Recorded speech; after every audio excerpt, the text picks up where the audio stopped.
Welcome back po mga kaspero sa ating panibagong video. Bago natin umpisahan, sa hindi pa nakapag-subscribe, pinutin nyo na ang subscribe button and hit the bell para maging updated kayo sa mga bagong video kagaya nito. Let's go!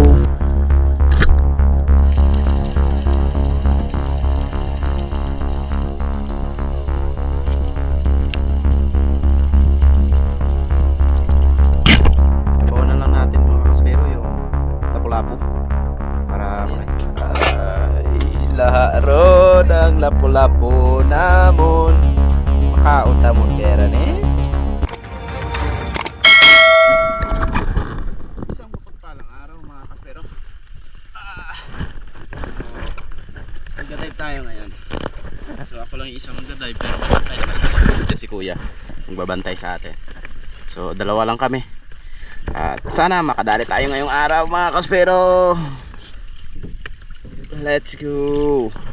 Shoutout nga pala sa ating nakasama sa Palawan, Coron Palawan, sila Joy Adventure, Don Coron and kay Sir Von. Ayan. At eto mga kaspero, papunta na tayo sa spot at kung saan tayo mamana ngayong araw. Sana makarami tayo ngayon para makauwi tayo ng maaga. Shoutout muna tayo mga kaspero. Shoutout nga pala kay Ruby Lara, kay Janice sa Tagnifes from San Pablo Island, Hinunangan, Southern Leyte. Shoutout po kay Edison Rufino, kay Quirino Jr. Gayone 1711 from Babatngon, Leyte. Shoutout po sa mga taga Leyte. Kay Jubel Pinaroyo from Barangay Kupang, Antipolo City. Shoutout po. Kay Sir Bobby Gaba 2073, shout out po, ingat po kayo lagi dyan. Kay Renz Castro from Libertad Antique, shout out po. And then kay Juniper Vitor, ayan, shout out. Kay Iman Balay, shout out. Kay Paspas TV Vlog from Alcantara, Tablas, Romblon, ayan, shout out po sa ating mga solid subscriber dyan sa Tablas, Romblon. And then kay RVB Spearfishing, shout out po. Sa ating question of the day, meron tayong question kay Franz Nal. Magkano yung spear gun or pana? So meron tayong mabibiling mga pana around 7,000 to 12,000. Pero pag gusto mong mas mahal, carbon, yan, maabot yan ng 20 mga kaspero. And then si user VX6 XL8BT2Z, saan mabibili yung flashlight and anong brand? Meron po tayong mabibili sa online at yung brand is Workhorse DL70. So maraming salamat mga kaspero sa walang sawang pagsuporta. Mag-iingat po kayo lagi. God bless you all. After natin makapag-warm up mga kaspero, nakakita tayo dito ng Lonar Tail Grouper or lapu-lapu. At doon tumago sa bato, kaya yari ka ngayon sa akin. Eto, nakaharap, hindi masyadong makita. Pero sa pool yan mga kaspero, a good size lapu-lapu. At meron na tayong pang ulam. Magtitiis lang muna tayo ngayon sa lapu-lapu na ulam mga kaspero. Ganda ng tama, paletsyon, walang kawala.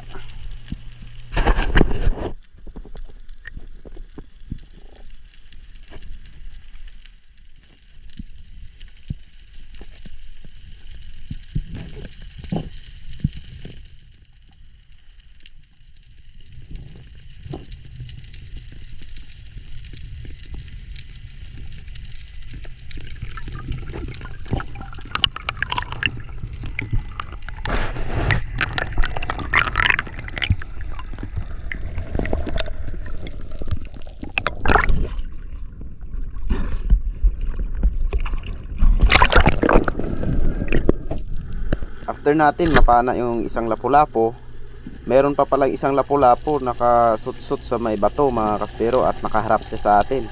Kaya binawasan ko yung rubber natin para hindi masyadong malakas kasi baka mapurol yung shaft natin. At eto, headshot mga kaspero, bullseye siya kasi nakaharap siya sa atin.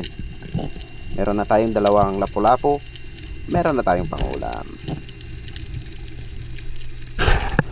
At dito sa gilid lang kung saan nakapara tayo ng lapu-lapu, may nakita akong pugita.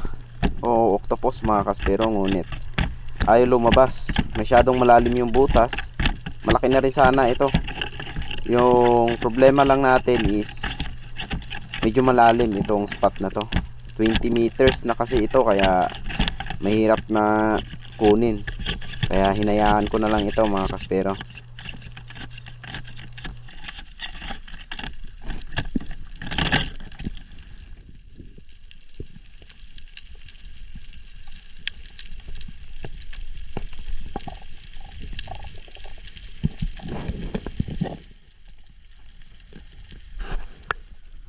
At nag-drop tayo sa unahan. Medyo palabo na yung tubig sa taas. At meron akong nakita dito na isang igat o moray eel mga kaspero. Kaya kukunin na natin ito para meron na tayong pangbenta. Kahit pang gasolina man lang natin mga kaspero. Sadyang matumal talaga yung mga isda ngayon. Halos wala pa tayong nahuhuli. Around 3 hours na tayong nagda-dive. Ngunit yun pa lang yung nahuli natin, yung lapu-lapu pa lang. At saka eto, isang moray eel mga kaspero. Ang kagandahan dito, meron tayong knife. Kaya pagkapana, tusukin agad natin sa pinakautak para hindi na makalaban itong moray eel mga kaspero. Kasi delikado rin. Kasi madulas itong moray eel na to, baka makagat pa tayo. Kaya secured na natin para hindi na makapaglaban.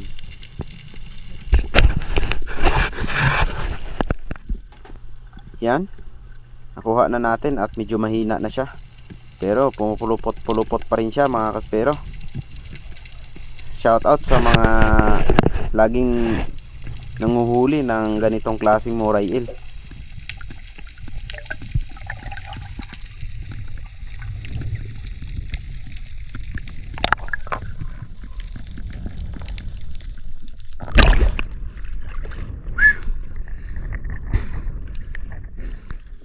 Dahil sa wala nga tayong nakuhang mga pelagic ngayong araw mga kaspero, kumuha na rin ako nitong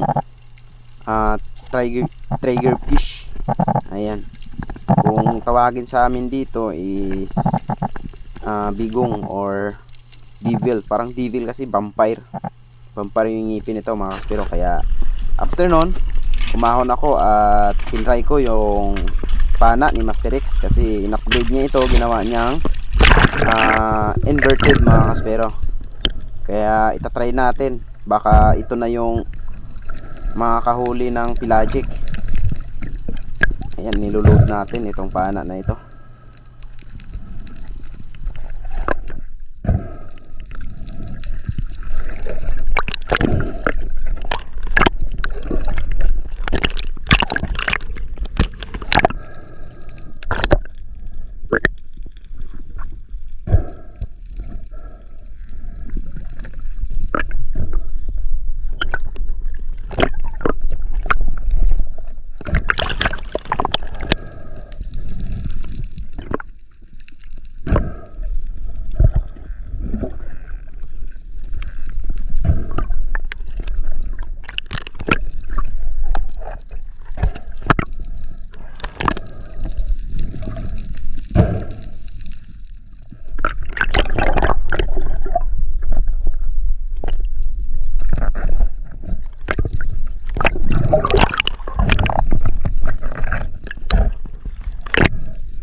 Ayan, after natin na reload yung pana, nag-drop agad tayo dito. Ang lalim ng pinagdadropan ko na ito mga kaspero, around 19 meters.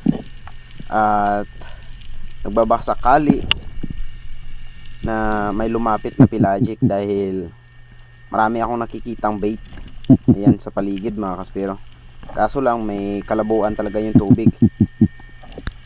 At naghihintay pa rin ako, nagtago ako dyan sa mga bato para masurprise pag lumapit yung mga pelagic kagaya ng King Mac or GT mga kaspero. Ngunit sa pagkakataong ito, tumagal na rin tayo dyan, ngunit wala talagang lumapit. Kaya balik tayo sa taas at hanap tayo ng ibang spot na makakatarget tayo mga kaspero.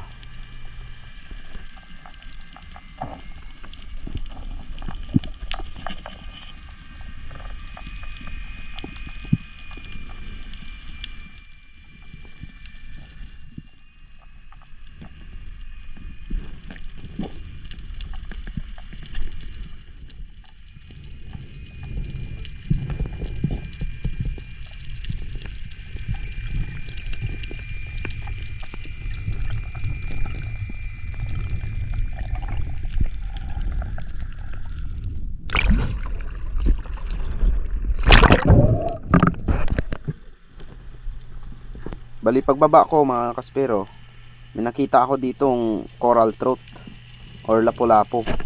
Good size na sana yan mga kaspero, ngunit lumayo siya. Balak ko rin itong panain pero nanghihinayang ako kasi sa lalim ng spot na ito mga kaspero, pag pumana ka ng maliit sayang lang. Kaya tingin-tingin muna ako sa paligid, baka may lumapit na mas malaki mga kaspero. At yun nga, paglingon ko sa gilid, may dumaang dalawang trevally. Good size na rin yung trevally na ito mga kaspero.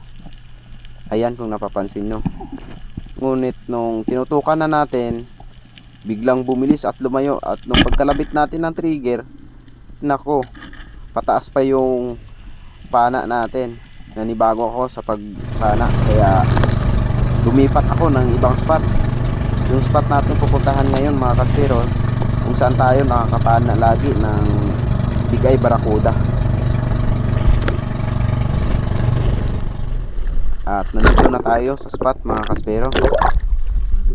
Ayan, kinuha ulit natin yung pana. Sana makahuli na tayo, kasi umalis tayo ng bahay around 9 AM. Halos alas 4 na, pero yung huli pa rin natin talagang wala pa. Halos pang ulam pa lang talaga mga kaspero. Sana man lang makadali tayo ng malaki-laki para may pangbawi tayo sa gas at may bebenta tayo. At dito nag-drop ako, medyo clear yung tubig, hindi malabo. Kaya ayan, nag-ambush tayo dito at may nakita tayong target, isang malaguno o green jobfish. Ngunit sobrang layo niya mga kaspero. At nung pinana natin, out of range tayo, di natin na tutukan ng maayos. Kaya sayang, di natin na huli. At ito, next drop ulit tayo dito sa spot na to. Medyo may kalaliman itong spot na ito mga kaspero, halos 23 meters na ito. Kaya kailangan talaga nating lumalim para makahuli tayo ng malalaking isda. At dito pagbaba ko, marami akong nakitang mga maliliit na isda. Itong mga snapper na yan mga kaspero, yung mga dalagang bukid. At naghihintay tayo ulit na baka may lumapit na mas malaki. At sayang talaga yung pagkakataong ito, wala talaga tayong napapana. Kaya istis lang muna tayo.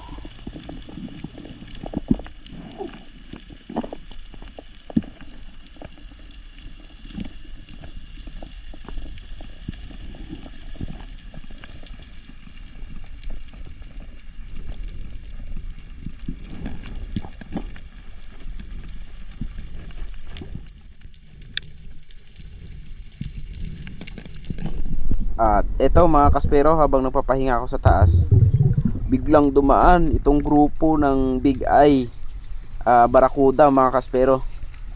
Kaya hindi na ako nag-isip pa, pinana ko na yung isa dito mga kaspero. Makabawi man lang tayo sa ating panggas at may pangbili tayo ng bigas. Ayan. So sinundan ko sila pa ilalim mga kaspero. Ayan o. So iniisip ko magdo double kill ako para makahuli tayo kahit 2 piraso man lang dito sa grupo na to. At ayun, hanggang umabot ako sa ilalim, hindi pa rin ako nakakapapana. Kaya eto, nung pag tabi sa akin, pinana ko na at ayun, naka double kill tayo. Ngunit sayang at napababa yung tama ng isa mga kaspero at nakawala. Pero goods na rin yun kasi nakahuli tayo ng isa. Medyo malaki na rin ito mga kaspero.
At ito mga kaspero, last drop na at uuwi na tayo.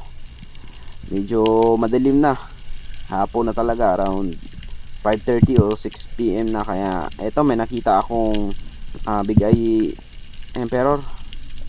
Yun, pinana ko na at sa pool naman mga kaspero. Malakas itong pana na ginawa ni Master X na inverted. Kahit malayo, sa pool pa rin yung Big Eye Emperor natin mga kaspero. Ayan o.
kaspero. Nag-secured na kami ng ulam.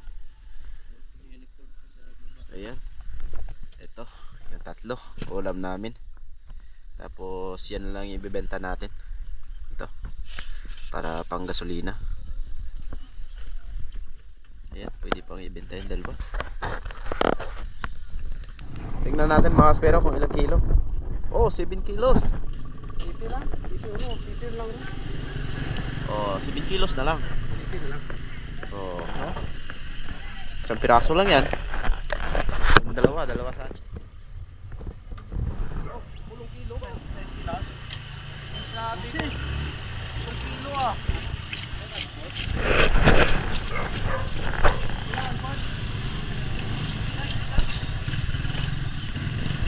Ano yung mga dot? Di ba pinaka ng bubong yan?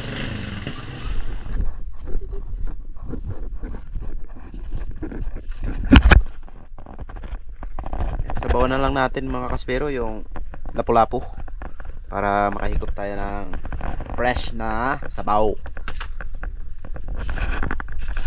Lagyan natin ng dahon ng kangkong, hindi na to kamote talbos. Tiyan kanin ay laharo ng lapu-lapu namon. Makaon tamon kaya ran